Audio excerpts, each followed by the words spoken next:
Hola, ¿qué tal? Aquí estamos de nuevo en el blog Amanecer. Mi nombre es Elías González y les doy la bienvenida a este blog de filosofía, espiritualidad, mística, movimientos sociales y otras cosas que vamos trabajando. Y en este video vamos a trabajar y vamos a platicar sobre un libro titulado La teología de los primeros filósofos griegos de Werner Jaeger, que es este libro publicando en el Fondo de Cultura Económica. En realidad es un clásico, es un libro ya escrito desde las primeras décadas del siglo XX y sin embargo pues sigue en muchos sentidos siendo vigente. Yo no soy ni para nada especialista en pensamiento griego antiguo ni nada por el estilo. Seguramente aquí muchas de las personas que pues suelen compartir y suelen comentar y estar al pendiente de lo que vamos sacando en este canal, pues sabrán muchísimo más de filosofía y de pensamiento griego antiguo. Sin embargo, me parecía interesante decir algunas palabras breves respecto a este libro que acabo de terminar de leer y la verdad es que me gustó bastante.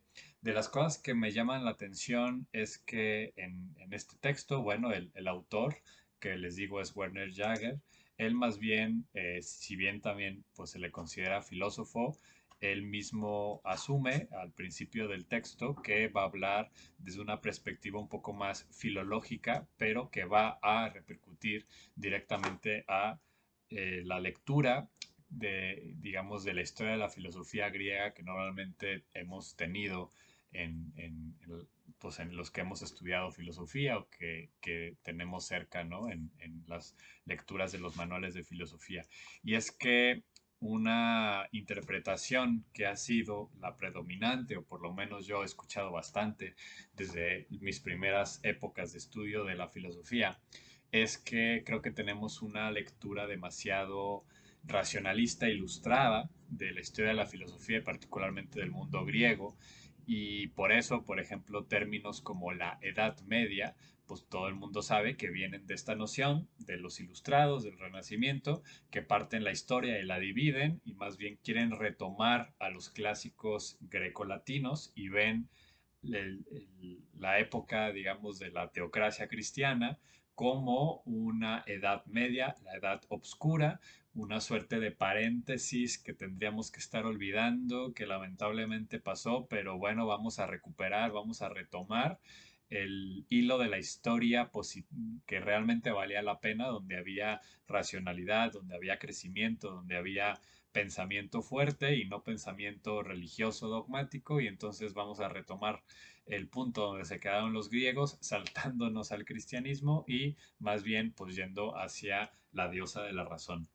Sabemos que esto pues es más que nada ideológico, si bien por supuesto que no es una defensa a capa y espada de la época llamada Edad Media, que tendríamos que estar, yo creo que ahora que estamos tan metidas en temas de decolonialidad y descolonizar la historia y todo el asunto, yo creo que tendríamos que empezar decolonizando también esa noción de la Edad Media, aunque pues a mucha gente no le interesará porque justamente se la carga en contra de, el cristianismo, ¿no? Y se tiende más bien a estar de acuerdo con esta noción de la Edad Media como una época oscurantista, matabrujas y demás. Y yo creo que es mucho más complejo. De hecho, hay personajes bastante interesantes como Gustav Landauer, místico, anarquista, que realmente va a ver en la Edad Media una época fuerte, ¿no? De espíritu fuerte. Pero bueno, eso es otra historia. Lo que quería llegar con esto era que desde esta interpretación se lee la filosofía griega como una suerte de crítica al mito, de salida del mito, ¿no? Y entonces se recupera a los filósofos presocráticos y a toda la filosofía griega como una crítica a la religión de su época, una suerte de ilustración antigua, ¿no? Una primera ilustración, la griega, y ven la filosofía como el origen del pensamiento racional y por lo tanto por eso hay que recuperarlo desde allí.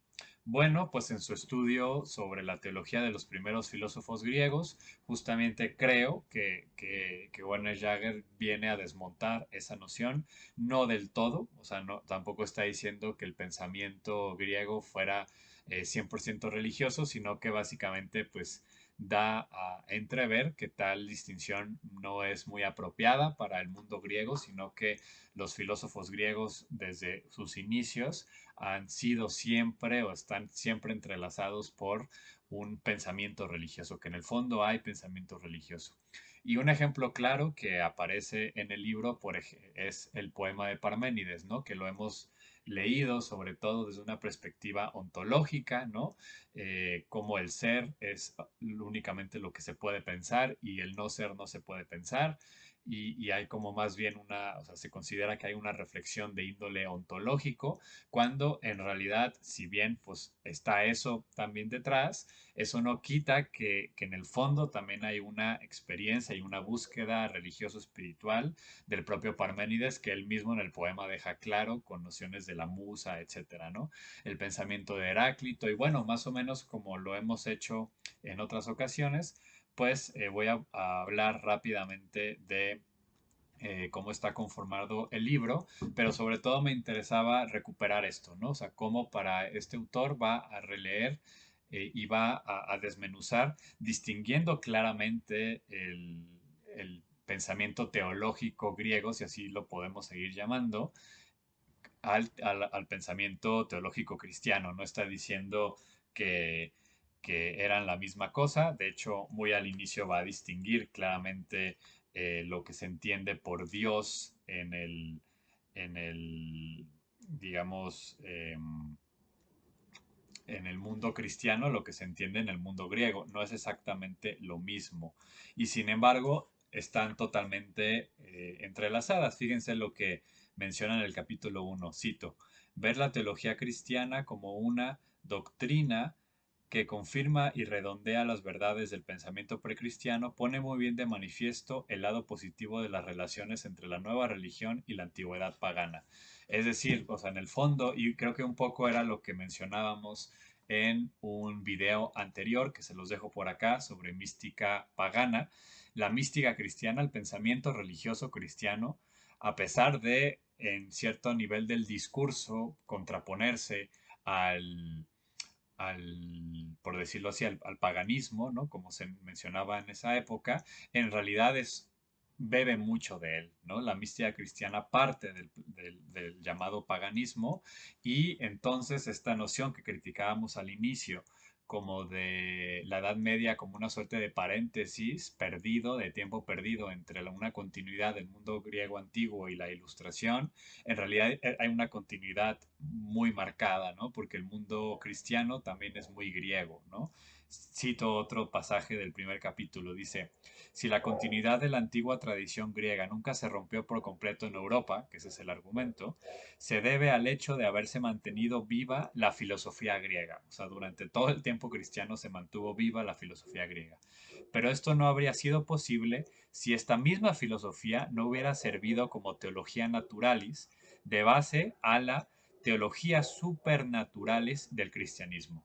Es decir, detrás de la teología supernatural del cristianismo como revelación de eso, valga la redundancia, una verdad revelada más allá del mundo de la naturaleza, eso no hubiera podido germinar en el mundo mediterráneo de la época del nacimiento del cristianismo sin la teología natural, la teología naturalis, preparada por los filósofos griegos antiguos, ¿no? Entonces, es decir, la teología cristiana se va a montar sobre la teología natural de la filosofía griega, de tal manera que en buena medida toda filosofía de los griegos escondía o conllevaba consigo de alguna manera una teología natural, ¿no? Que tiene que ver la explicación de la fisis, de la naturaleza, que es algo mucho más complejo que lo que hoy entendemos por palabra naturaleza, y así vamos viendo cuál es el principio, cuál es el motor, el eje rector de todo el universo, y ante estas preguntas básicas de la filosofía griega, como el origen del movimiento, los elementos primordiales, la armonía, el caos y todos estos asuntos, son en el fondo visiones metafísicas y cosmológicas que de la misma manera tienen una visión teológica, incluso cosmogónica, que va desde el antiguo Homero, Hesíodo, y va a recuperar pues a todas estas nociones que sirven de base a la posterior teología cristiana, ¿no? Y como sabemos, a su vez la teología cristiana servirá de base a la modernidad. Y bien, pues bueno, el libro consta de 10 capítulos y un apartado bastante extenso, pues casi unas 70 páginas de las notas, ¿no? Las notas son muy importantes en este libro porque el libro nacen de conferencias que da el autor y que después pues se convierten en capítulos, pero que él va a añadir una serie de notas largas para profundizar en cada uno de estos aspectos. Perfectamente se puede leer el libro sin leer las notas, yo solo leí algunas, lo confieso, pero bastante interesantes, pero quien quiera llevar un estudio más profundo, pues sin lugar a dudas las notas son esenciales. Bien, enumeraré el listado de los capítulos diciendo una que otra palabra al respecto.